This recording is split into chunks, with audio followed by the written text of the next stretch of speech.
Yeah first of all ఇక్కడికి విచ్చేసినటువంటి media మిత్రులకి, సోషల్ మీడియా యూట్యూబర్స్ ప్రతి ఒక్కరికి పేరు పేరున థ్యాంక్ యూ సో మచ్ అన్న. ఈరోజు ఈ స్థాయిలో ఇలా మీ ముందు ఇలా మైక్ పెట్టుకొని మాట్లాడుతున్న కారణం ప్రేక్షకులు మరియు ఈ మీడియా మిత్రులు. మీరు నాకు గత 10-12 సంవత్సరాల నుంచి నన్ను సపోర్ట్ చేస్తూనే ఉన్నారు. ఈరోజు కూడా స్టిల్ ఇక్కడ కూర్చొని మాట్లాడుతున్నాను, నా కోసం వెయిట్ చేస్తున్నారు. ఫస్ట్ ఆఫ్ ఆల్ క్షమించండి, కొంచెం లేట్ అయిపోయింది. 70 రోజులు ఇంట్లో ఉండేసరికి మైండ్ పని చేయట్లేదు, బాడీ సహకరించట్లేదు, చాలా సన్నబడ్డాను, పొట్టబోయింది. Thank you so much. ఏంటన్నా నేను నైట్ వేసా, నైట్ వేసామంటే ఇది ఓకేనా. Thank you so much. And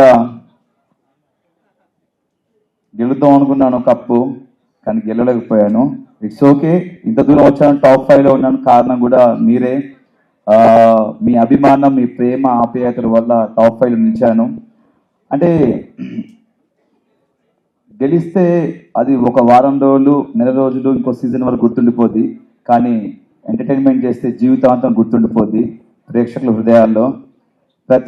మీరు చేసిన ప్రతి బిట్టు సోషల్ మీడియాలో మీరు ఎక్కడో చోట పెడుతూనే ఉంటారు, అది చూస్తూనే ఉంటారు, నవ్వుకుంటూనే ఉంటారు. ప్రతి ఒక్కరు ఈ రోజు నాకు ఫోన్ చేసి, చాలా మంది పెద్దవాళ్ళు చిన్నవాళ్ళు అందరూ ఫోన్ చేసి, పిల్లలు కూడా చాలా బాగా ఆడామన్నా, నువ్వు బాగా నవ్వించావు, బాగా ఎంటర్టైన్ చేసావు, నువ్వు రియల్ విన్నర్ అని చెప్పారు. Thank you so much. ఇలా ప్రతి సంవత్సరం ఇప్పటి వరకు నన్ను గెలిపిస్తూనే ఉన్నాను, నేను గెలుస్తూనే ఉన్నాను, ఇంకా మిమ్మల్ని నవ్విస్తాను. అండ్ బిగ్ బాస్ అనేది నాకు సెకండ్ టైం ఆపర్చునిటీ వచ్చింది. సీజన్ 4లో 13 వారాల నుండి టాప్ 7గా నిలిచాను. ఇప్పుడు సీజన్ 8లో మరొకసారి మీ అందరిని నవ్వించే అవకాశం కల్పించింది స్టార్ మా అండ్ బిగ్ బాస్. జీవితాంతం బిగ్ బాస్కి అండ్ స్టార్ మా ఛానల్కి రుణపడి ఉంటాను. Thank you so much. నన్ను ఇందాక మన జర్నీ వీడియోలో కూడా చెప్పాను, బిగ్ బాస్ హౌస్ ఉన్నప్పుడు నా తల్లిదండ్రులు నన్ను పెంచి పోషించి ఒక స్థాయిలో పెడితే ఈ బిగ్ బాస్ అండ్ స్టార్ మా మరొక స్థాయిలో పెట్టింది. Thank you so much once again. ఎంటర్టైనర్గా పరిచయం చేసింది సీజన్ 4 నుండి నన్ను ఎంటర్టైనర్గా పరిచయం చేస్తారు ఈ ప్రపంచానికి. మరొకసారి అవినాష్ అనేవాడు కామెడీయే కాదు, ఏదైనా చేయగలడు, ప్రతి టాస్క్ ఆడతాడు, కామెడీ తప్ప ఏం చేయలే అన్న వాళ్ళకి కామెడీ కాదు అన్నీ చేస్తాను, ప్రూవ్ చేశాను. అది మీ అందరి ధైర్యం, మీరు ఇచ్చిన ధైర్యం, మీరు ఇచ్చిన బ్లెస్సింగ్స్ వల్ల. Thank you so much. And హౌస్లో చాలా మంది కంటెస్టెంట్స్ కూడా నాకు సపోర్ట్ చేశారు, ముఖ్యంగా రోహిణి అండ్ తేజ కూడా. థ్యాంక్ యూ సో మచ్ రా తేజ అండ్ రోహిణి, మీకు కూడా. ఇంకేం చెప్పాలి, ప్రతి క్షణం అనుక్షణం చివరి శ్వాస వరకు మీ అందరిని నవ్విస్తూనే ఉంటాను, ఎంటర్టైన్ చేస్తూనే ఉంటాను. Thank you so much. మీరు ఏమైనా అడగరంటే అడగొచ్చన్నా. పార్టీ చేసుకుందాం, పార్టీ చేసుకుందాం, దాని ఉంది. 70 రోజులు లేకుండా లోపల, బయటకు వచ్చి చేసుకుందాం. పార్టీ ఉంది, పుష్ప టూ కూడా ఉంది థియేటర్లో. విన్నర్ నిఖిల్ గురించి కామ్ అండ్ కంపోజ్డ్. వాడు ఫస్ట్ 3 వారాలు 4 వారాలు నిఖిల్ నాకు ముందు నుంచే ఫ్రెండ్. అక్కడికి వెళ్ళాక నేను చెప్పాను, 3-4 వారాలు నువ్వు చాలా డల్గా ఉన్నావు, నేను నిఖిల్ని చూడట్లేదు, వేరే నిఖిల్ని చూస్తాను చెప్పాను. దాని తర్వాత కొంచెం ఎమోషన్స్లో ఫీల్ అయి ఉన్నాడు వాడు. ఎమోషన్స్ అన్ని పక్కన పెట్టి గేమ్ ఆడడం స్టార్ట్ చేశాడు. నైస్ పర్సన్, మంచి స్నేహితుడు, my friend, living legend. Nabeel, నేను బయట ఉన్నప్పుడు నబీల్ ఆట చూశాను, 5 వారాలు చూసి చాలా కత్తిలా ఆడుతున్నా అని చెప్పేసి నేను లోపలికి వెళ్ళే ముందు చెప్పాను స్టేజ్ మీద, నాకు కత్తిలా ఆడుతున్నాడు నబీల్ అని చెప్పేసి. లోపలికి వెళ్ళాను, ఆయన మెంటాలిటీ నచ్చింది నబీల్ది. వయసులో చిన్నవాడైనా సరే చాలా బాగా ఆడుతున్నాడు. అందుకే లోపలికి వెళ్ళి నబీల్తో ఫ్రెండ్షిప్ చేయడం జరిగింది. మా ఇద్దరికి అక్కడ సెట్ అయిపోయింది. మన కరీంనగర్, మనది కరీంనగర్, అక్కడ వరంగల్, కొంచెం సెట్ అయిపోయింది అట్లా అన్న.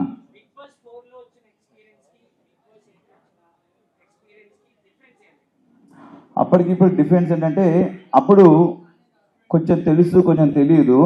కొంచెం బిగ్ బాస్ సీజన్ 4లో నేను కొంతవరకు నేర్చుకున్నా లైఫ్ అంటే ఏంటనేది. సీజన్ 8లో పూర్తిగా నేర్చుకున్నా. బిగ్ బాస్ అనేది చాలా నేర్పిస్తుంది మనకు, ఒక మనిషి వాల్యూ గురించి కానీ, ఫుడ్ వాల్యూ గురించి కానీ, టైం గురించి కానీ, ఒక రెస్పాన్సిబిలిటీస్ గురించి కానీ, మనం ఒక పర్సనాలిటీ, ఒక మనిషి క్యారెక్టర్ ఏంటనేది మనకు చూపిస్తుంది బిగ్ బాస్. చాలా నేర్చుకున్నాను బిగ్ బాస్ సీజన్ 8లో. Thank you. 100% మనకు తెలుసు, మన 15th వీక్ ఫస్ట్ డేనే అర్థమైపోయింది మనం కప్పు రాదు, బ్రీఫ్ కేసు వస్తే పట్టుకొని లటక్న పట్టుకొని వెళ్ళిపోవాలని ఫిక్స్ అయిపోయాను. కమెడీలో కప్పు రాదా అని ఈ క్వశ్చన్ చాలా పెద్ద వైరల్ అయింది. ఎందుకంటే మా తేజగాడు రోహిణి ఒకరోజు హౌస్లో డిస్కస్ చేశారు, కమెడియన్స్ కప్పు రాదు, కమెడియన్స్ని అక్కడ వరకు చూస్తారు, అక్కడ వరకు తీసుకెళ్ళరు, గెలిపించని చెప్పారు. ఈ ప్రశ్న అనేది నాకు సీజన్ 4 నేను 13th వీక్ బయటకు వచ్చినప్పుడు అనిపించింది. అంటే బేసిక్గా ఒక సినిమాకి వెళ్తే మనం సినిమాలో ఎంటర్టైన్మెంట్ నవ్వుకున్నామా, ఎంజాయ్ చేసాం అనుకుంటాం. సినిమా అంతా సీరియస్గా ఉంటే అదొక సీరియల్లా ఉంటుంది. కంపల్సరీ ఈ జనరేషన్లో ప్రతి ఒక్కరు ఎంటర్టైన్మెంట్ కోరుకుంటున్నారు. చాలా మంది స్ట్రెస్లో ఉంటారు, ఆఫీసులు కానీ ఇలా వేరే వేరే వర్క్స్లో ఉంటారు. ఇంటికి వెళ్ళి చూస్తే సరదా నవ్వుకుందాంరా అనుకుంటారు. అలాంటి నవ్విచ్చే మాకు నవ్విస్తున్నాం, టాస్క్లు ఆడుతున్నాము, మేము ఒక మనిషిగా ఉంటున్నాం లోపల, మేము మా క్యారెక్టర్ ఏంటో చూపిస్తున్నాము, మా పర్సనాలిటీ ఏంటో చూపిస్తున్నాము, అన్నీ చేస్తున్నాము. అంటే అన్నిట్లలో కామెడీ, టాస్క్లు, ఎమోషన్స్ అండ్ ఫైట్ అన్నీ చేస్తున్నాం. ఇన్ని చేస్తున్నాము, మనకెందుకు కప్పు రాదని చెప్పి నాకు సీజన్ 4 అప్పుడు నాకు ఈ ఆలోచన వచ్చింది. కానీ ఎక్కడ బయట పెట్టుకోలేకపోయాను. చూద్దాం, ఇంకా బిగ్ బాస్ చాలా సీజన్స్ ఉన్నాయి కదా, చాలా మంది కమెడియన్స్ వెళ్తుంటారు, ఎవరొకరు గెలుస్తారు కదా, నేను వెయిట్ చేశాను.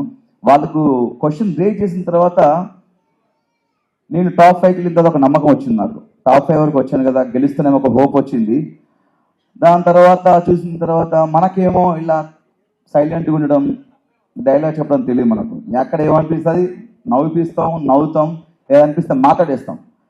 అలా మ్యాన్లీగా ఉండే మన పర్సనాలిటీ కాదు, కొంచెం ఫన్నీగా ఉండే క్యారెక్టర్ మనకు.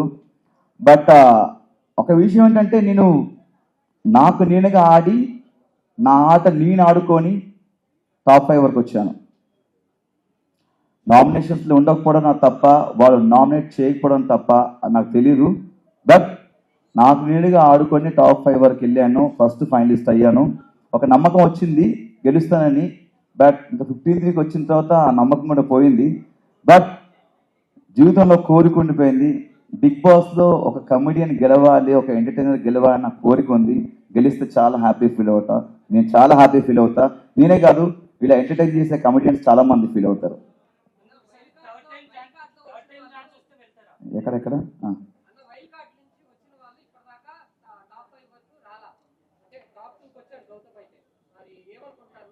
టాప్ 5 వచ్చాను అనుకుంటా, మన నవదీప్ గారు వచ్చారు అనుకుంటా.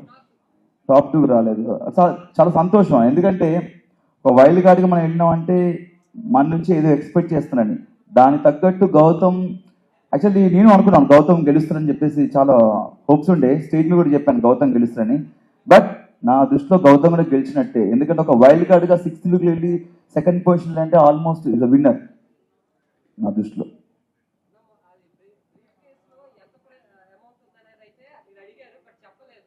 నేను అదే చెప్పలేదన్న, నాకు యాక్చువల్లీ అదే ఉండి, సిల్వర్ సూట్ కేసులో ఎంతుందో చెప్పలేదు, గోల్డెన్ సూట్ కేసులో ఎంతుందో చెప్పలేదు. చెప్తే బాగుంది అనిపించింది. లోపల చెప్తే ఆ ఇద్దరిలో ఎవరో ఒకరు డబ్బు అనగానే ఒక ఆబ్వియస్లీ టెంప్ట్ అయిపోతాం. చెప్తే ఫిగర్ చెప్తే బాగుంటుంది నేను నాకు సార్ని అడిగాను, బట్ చెప్పలేదు. నాకు చెప్పినా చెప్పకపోయినా సూట్ కేసు తీసుకొచ్చేవాడు నాకు ఇస్తే గిట్ట, బట్ ఇవ్వలేదు. అంటే తెలుగు కన్నడ పక్కన పెడితే బేసిక్గా మనందరం ఒకటే. వాళ్ళు ఇక్కడ వచ్చి చాలా సంవత్సరాల నుంచి వర్క్ చేస్తున్నారు, సీరియల్స్లో కానీ సినిమాలో వర్క్ చేస్తున్నారు. అంటే ఫస్ట్ ఆఫ్ ఆల్ ఏంటంటే మన తెలుగు ఆడియన్స్ వాళ్ళు వీళ్ళు చూడరు, ప్రతి ఒక్కరిని ఎంకరేజ్ చేస్తారు, ప్రతి సినిమాని చూస్తారు, ప్రతి సినిమా యాక్టర్ని ఎంకరేజ్ చేస్తారు. భాష చూడరు, ఫస్ట్ ఆఫ్ ఆల్ పర్సన్ చూస్తారు, అతని బిహేవియర్ చూస్తారు, ఆ క్యారెక్టర్ని చూస్తారు. ఫస్ట్ ఆఫ్ ఆల్ మన తెలుగు వాళ్ళకి ఏది అనిపిస్తుంది చేస్తుంది, అది కరెక్ట్. నాకు కన్నడ తెలుగు అలాంటిది ఏం ఫీలింగ్ అన్నా, మనం అందరం ఒకటి. చివరిగా మనం ఇండియన్స్, మన భారతీయులు అన్నా, అది నాకు తెలియదన్నా.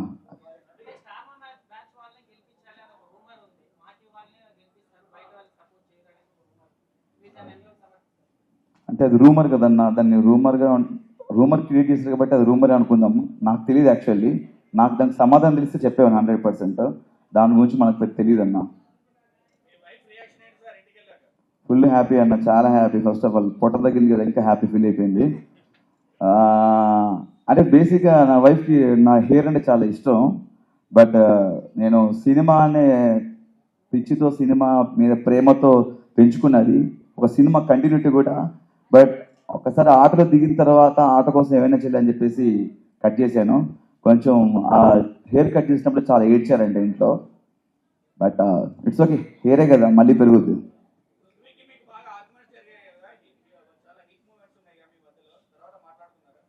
ఇక నేను చాలాసార్లు చెప్పాను, ఇది ఒకటి గేమ్ వరకే, ఆట వరకే, మనం ఒక షోకి వచ్చాం, ఇది ఆట వరకే, బయటికి వెళ్ళిందాక నాకు ఎలాంటి ఉండవు ఫీలింగ్స్ అని చెప్పాను. ఆర్గ్యుమెంట్ జరుగుతుంటాయి. మనోడి విషయంలో జరిగింది ఎక్కువ డిస్రెస్పెక్ట్, వద్దు వద్దనం కూడా ఒరే ఒరే అని పిలవడం, వాడు అని పిలవడం. ఒక మనిషికి మనం చెప్తాం ఒకసారి 2 సార్లు, చెప్పినా కూడా మళ్ళీ అదే చేస్తున్నాయంటే అది తెలియకన్నా తెలిస్తే నాకు తెలియదు. బట్ అది గేమ్ వరకే ఉంది.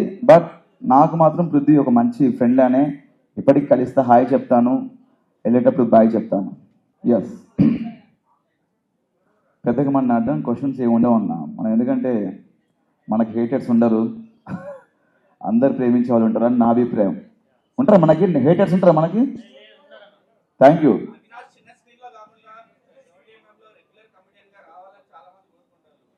డెఫినెట్గా నాకు యాక్చువల్లీ సినిమాలో యాక్ట్ చేయాలని కోరికతోనే ఇండస్ట్రీకి వచ్చాను.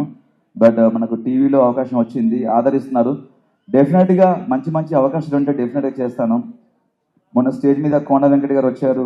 ఇప్పుడు నెక్స్ట్ డిసెంబర్లో స్టార్ట్ అవుతుంది శ్రీ విష్ణు గారు మూవీలో, మంచి క్యారెక్టర్ ఇచ్చారు. అండ్ ఈరోజు మార్నింగే కేరళ నుంచి మలయాళం డైరెక్టర్ కాల్ చేశారు. ఏదో నాది బిగ్ బాస్లో మలయాళం స్లాంగ్ చూసారంట, అది బాగా నచ్చి చిన్న ఏదో ఫన్నీ క్యారెక్టర్ రాసుకున్నారంట. వస్తున్నాయి అవకాశాలు ఇప్పుడిప్పుడే, కానీ సినిమాలు రావాలి చేయాలని నాకు ఉంది, వెయిటింగ్. ఎలా అనిపిస్తుంది తీసుకొస్తే? అదొక హఠాత్ పరిణామం, ఎవరు ఊహించండి. బట్ నేను ఊహించాను వచ్చేస్తా అని చెప్పేసి.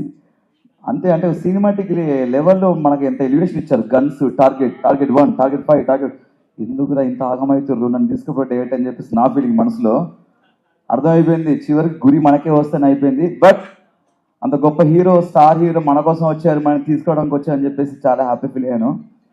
అంటే చాలా నవ్వుతూనే వచ్చాను లోపలికి, నవ్వుతూనే వెళ్ళాను, నవ్విస్తూనే వెళ్ళాను. చాలా హ్యాపీగా ఉందన్న, ఆయన వచ్చి తీసుకెళ్ళడం చాలా హ్యాపీగా ఉంది. అభిమానులు చూపించే ప్రేమంతా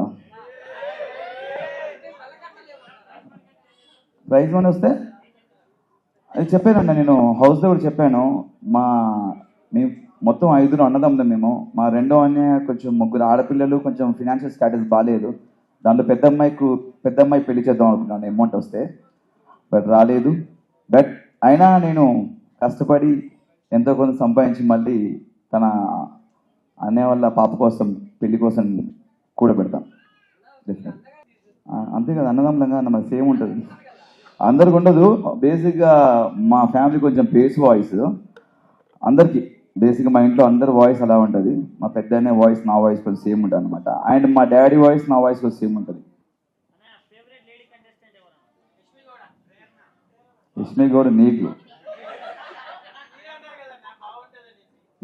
ఆవిడ బాగుంటాయని చెప్పాను. ఫేవరెట్ అంటే నాకు Rohini, Shivangi, my friend living legend Rohini వచ్చిందా? రోహిణి నా ఫేవరెట్ కంటెస్టెంట్, చాలా అద్భుతంగా ఆడింది. మీరు 14 చూసినట్టయితే ఒక టాస్క్లో తనకు చాలా అవసరం అని చెప్పేసి ఆ గేమ్లో కూడా ఫ్లాగ్ ఇవ్వడం జరిగింది. చాలా బాగా ఆడింది. తను కూడా ఉంటే బాగుంది అనిపించింది ఫినాల్లో. బట్ తను నేను ఇద్దరం వేరు కాదు, ఇద్దరం ఒకటే. నేను కానీ ఎవరైనా సరే ఆ ప్లేస్లో ఒక కామెడియన్ ఎవరున్నా కూడా తను వెళ్ళినా నేను వెళ్ళినా హ్యాపీ ఫీల్ అయ్యేవాడిని. బట్ నేను వెళ్ళాను. రోహిణి గారు కాకుండా ఫేవరెట్ కంటెస్టెంట్ అంటే బిగ్ బాస్ లేడీ అన్న, అందరు బాగా ఆడారు. ప్రేరణ నాకు టాస్క్లు పరంగా చాలా బాగా ఆడుతుంది. తను ఒక ఫైటర్లా అనిపిస్తుంది. టాస్క్ల పరంగా చాలా బాగా ఆడుతుంది. ఆ పరంగా అయితే నాకు ప్రేరణ టాస్క్ల వైజ్. బేసిక్గా అదే, ఇప్పుడు మనం నబిల్ విషయానికి వస్తే ఇది ఇన్ఫ్లుయెన్సర్, సోషల్ మీడియా నుంచి వచ్చాడు, మంచి వ్యక్తి. నాకు లోపలికి వెళ్ళిన తర్వాత లైక్ నిఖిల్, విష్ణుప్రియ అందరూ నాకు తెలుసు. వాళ్ళతో ముందు నుంచి నాకు ఫ్రెండ్షిప్ ఉంది. విష్ణుప్రియతో నాకు ఎలా ఉందో ఒక 7 to 8 years నుంచి ఫ్రెండ్షిప్ ఉంది. బట్ నేను లోపలికి వెళ్ళి ఎక్కువ ఫ్రెండ్షిప్ నబిల్తో ఫ్రెండ్షిప్ అయింది నాకు. అంటే ఆయన మాట్లాడే విధంగానే ఏం కాకా, ఏం సంగ, అదే డార్లింగ్ అనుకుంటా మాట్లాడుతుంటే ఏదో మన దోస్తుగాడు మాట్లాడి అనిపించింది. అందుకే నాకు నబిల్తో ఫ్రెండ్షిప్ అనేది కొంచెం వీళ్ళందరూ ఇంతకుముందు వాళ్ళతో ఫ్రెండ్షిప్ చేశాను. నాకు తెలుసు వాళ్ళ బిహేవియర్ ఏంటి ఏదన్నా నాకు అన్నీ తెలుసు కాబట్టి నబిల్తో అనేది కొంచెం కొత్తగా అనిపించింది. విష్ణుప్రియ మంచి ఫ్రెండ్, నైస్ పర్సన్, మంచి టాలెంటెడ్. అంటే ఒక్కొక్కరి ఒక గేమ్ స్టైల్ ఉంటుందన్న. తన పరంగా తను ఒక విధంగా ఆడుకుంటూ వెళ్ళింది. తన ఆట అది. తన ఆట గురించి మనం చెప్పలేం, ఎందుకంటే వాళ్ళ స్ట్రాటజీలు వాళ్ళకు ఉంటాయి, వాళ్ళ గేమ్ ప్లాన్స్ వాళ్ళకు ఉంటాయి. కాబట్టి ఒకరి ఆట గురించి చెప్పే అంత గొప్పవని కాదు నేను అన్న. తను బయట ఎలా ఉందో లోపల కూడా అలా ఉందన్న. తను అలానే కొంచెం నవ్వుతూ సరదాగా ఫన్నీగా ఉంటూ, నేను చాలాసార్లు చెప్పాను హౌస్లో కూడా, నువ్వు బయట ఎలా ఉన్నావు లోపల కూడా అలా ఉన్నావు అని చెప్పాను నేను.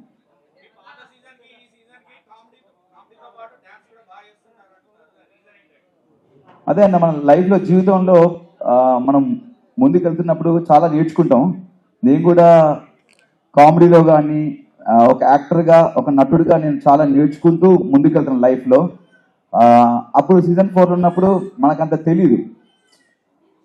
అందరికి ఎవరికైనా సరే మీరు లైఫ్లో ఒక యాక్టర్ కానీ ఒక కెమెరామ్యాన్ కానీ మనకు మార్కెట్లో కొత్త కొత్త డిఫరెంట్ స్కిల్స్ తీస్తుంటారు, కొత్త కొత్త యాంగిల్స్ పెడుతుంటారు. మీరు ముందుకెళ్తున్న కొద్దీ మేము అంతే కొన్ని నేర్చుకుంటాం లైఫ్లో. ఆ నేర్చుకున్నవే సీజన్ 8లో నేను చూపించాను అంతే. ఏం లేదన్నా, బేసిక్గా మనం ఏ ప్లాన్ చూసుకుని వెళ్ళినా కూడా వేస్ట్ అయ్యాడ. ఎందుకంటే ప్రతి వారం ప్రతిరోజు అంత కొత్తగా ఉంటాడు. వాళ్ళు పెట్టే టాస్క్ మనకు తెలియదు, వాళ్ళు ఆడించే ఆటలు మనకు తెలియదు. అదంతా బిగ్ బాస్ ఆడించే ఆట.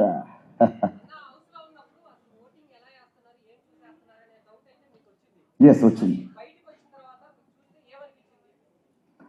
బేసిక్గా అదే నేను చెప్పాను, ఇంట్లో బూతులు మాట్లాడుతున్నారు కొంతమంది, ఫౌల్ గేమ్లు ఆడుతున్నారు, డిస్రెస్పెక్ట్గా మాట్లాడుతున్నారు. ఇలాంటి వాళ్ళు నామినేషన్స్లో ఏమవుతుందంటే ఆడియన్స్ మమ్మల్ని సేవ్ చేస్తున్నారు బ్రో, మిమ్మల్ని మీరు నామినేషన్కి రండి అప్పుడు తెలుస్తుంది అని చాలా ఆరగంటగా మాట్లాడితే నాకు చాలా బాధ అనిపించింది. అవును కదా, బిగ్ బాస్ హౌస్లో ఇంత పెద్ద ప్లాట్ఫామ్లో చాలా కెమెరాస్ ఉన్నాయి, కొన్ని లక్షల కోట్ల మంది జనాలు చూస్తున్నారు. ఫౌల్ గేమ్స్ బూతులు మాట్లాడుతుంటే జనాలు ఎలా సేవ్ చేస్తారని ఒకరోజు నేను జనాలకు చెప్పడం జరిగింది. ఏంటన్నా మీరు ఓట్లు వేస్తున్నారు సేవ్ చేస్తా అని వాళ్ళు చాలా విచ్చలవిడిగా అరగంటగా చెప్తున్నారు, మమ్మల్ని జనాలు 10 వారాలు సేవ్ చేశారు బ్రో అని చెప్తున్నారు. ఇలా బూతులు మాట్లాడాలని ఎంకరేజ్ చేస్తున్నారా, ఇలా ఫౌల్ గేమ్స్ ఆడేవాళ్ళని ఎంకరేజ్ చేస్తున్నారా, అన్నీ చేసి మాకేమో ఎలిమినేట్ అయిపోయాను నేను. నాకు ఎప్పటికీ నాకు సీజన్ 1 నుంచి ఎప్పటికీ ఒక క్వశ్చన్ ఉందన్న, బిగ్ బాస్కి ఆట ఆడడానికి వెళ్ళాలా నామినేట్ అవ్వడానికి వెళ్ళాలా? ఏమన్నంటే ప్రతి ఒక్కరు నామినేషన్కి రావాలంటారు. వారంలో నామినేషన్ అనేది సోమవారం ఉంటుంది, మిగతా 6 రోజులు టాస్క్ ఉంటాయి, మన పర్సనాలిటీ చూపించుకోవాలి, ఫన్ చేయాలి, ఎంటర్టైన్మెంట్ చేయాలి, ఇంకా మన బిహేవియర్ చూస్తారు.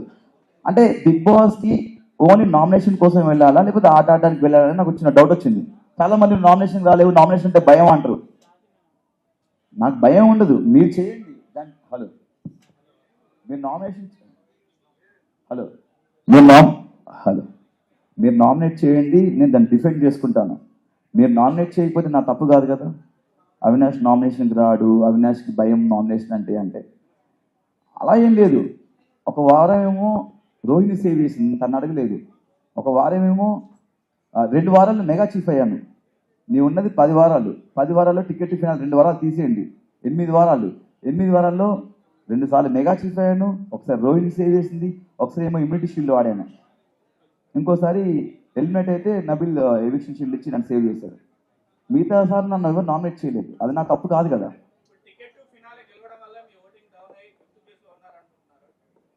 అందరూ ఏమంటున్నారంటే మీరు నామినేషన్కి రాకపోవడం వల్ల మీకు ఓట్ బ్యాంక్ లేదంటున్నారు. అంటే నేనేమంటున్నానంటే ఆడియన్స్కి ఆట చూసి వారం అంతా చూసి వీడు ఏమయ్యాడు, వీడికి ఓటేయచ్చా అని చెప్పి ఓటేస్తే బాగుంటుంది నా అభిప్రాయం. లేదు ఫస్ట్ నుంచి నామినేషన్ ఉంటున్నాయి కదా, ఓటు వీళ్ళకి వేయడం అలవాటు అయిపోయింది కదా అని వాళ్ళకి వేస్తున్నారని చెప్పేసి కొంతమంది అంటున్నారు. నాకు ఇప్పటికీ అర్థం కావట్లేదు. ఓటు వేయడం, ఓట్ బ్యాంక్ క్రియేట్ చేసుకున్నారు, ఓటు వేయడం అలవాటు అయిపోయింది కాబట్టి కంటిన్యూస్గా వీళ్ళకి ఓటు వేస్తున్నారు, కొత్తగా నామినేషన్స్కి వస్తే వాళ్ళు ఎలిమినేట్ అయిపోతుందని చెప్పేసి ఇలా అంటున్నారు. నాకు ఇప్పటికీ దీని క్లారిటీ లేదు యాక్చువల్లీ. నామినేట్ అవ్వాలా అవ్వకూడదా, నామినేట్ వాళ్ళు చేయాలి. యాక్చువల్లీ నాకు నేను నామినేట్ అవ్వలేను కదా. ఫస్ట్ టైం గౌతమ్ నామినేట్ అవ్వగానే ఎలిమినేట్ అయిపోయాడు, ఫస్ట్ టైం వైల్డ్ కార్డ్ రాగానే. సెకండ్ నేను ఫస్ట్ టైం నామినేట్ అవ్వగానే నేను ఎలిమినేట్ అయిపోయాను. And last Rohini 14th nominate అయింది, తను ఎలిమినేట్ అయిపోయింది.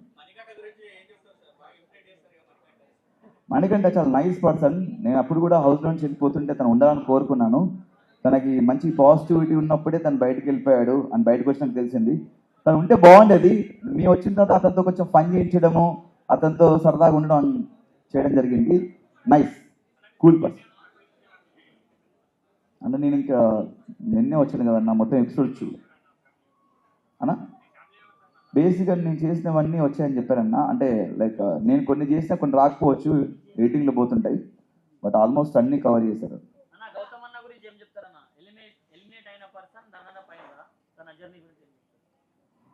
అదే అన్న, మనం ఎక్కడ నేను లైఫ్లో మనం పడిపోతాం కదా, ఎక్కడ పడిపోతాం అక్కడే మనం గెలవాలనుకుంటాము. ఆయన ఎలిమినేట్ అయ్యాడు. ఎలిమినేట్ అయిన తర్వాత చాలా గట్టి ఫైట్ చేశాడు గెలవడానికి. చాలా కసిగా అయ్యాడు టాస్కులు. గెలుస్తున్నాం అందరం అనుకున్నాము, నేను అనుకున్నాను వైల్డ్ కార్డ్కి వచ్చి గెలుస్తాడేమో అతను ఫైట్ చూసి. బట్ ఇందాక చెప్పాను, అతను రన్నర్ కాదు, నా దృష్టిలో విన్నర్. అండ్ నేను ఎలిమినేట్ అయిన తర్వాత నేను మళ్ళీ గట్టి ముందు నుంచే కసిగా ఆడుతున్నాము. ఎలిమినేట్ అయ్యాం కదా అని చెప్పేసి అది మైండ్ ఉండిపోద్ది. అక్కడి నుంచి ఇంకా గట్టిగా ఆడటము, 2 సార్లు మెగా చీఫ్ అవ్వడము, అండ్ టికెట్ ఫినాల్ కొట్టడం, అది మాకు ఒక బూస్ట్ ఇస్తుంది మనకి ఎలిమినేషన్ అనేది. కొంచెం దానివల్ల మనకు కొంచెం ఫైర్ పెరిగింది, చూపించాం అంతే.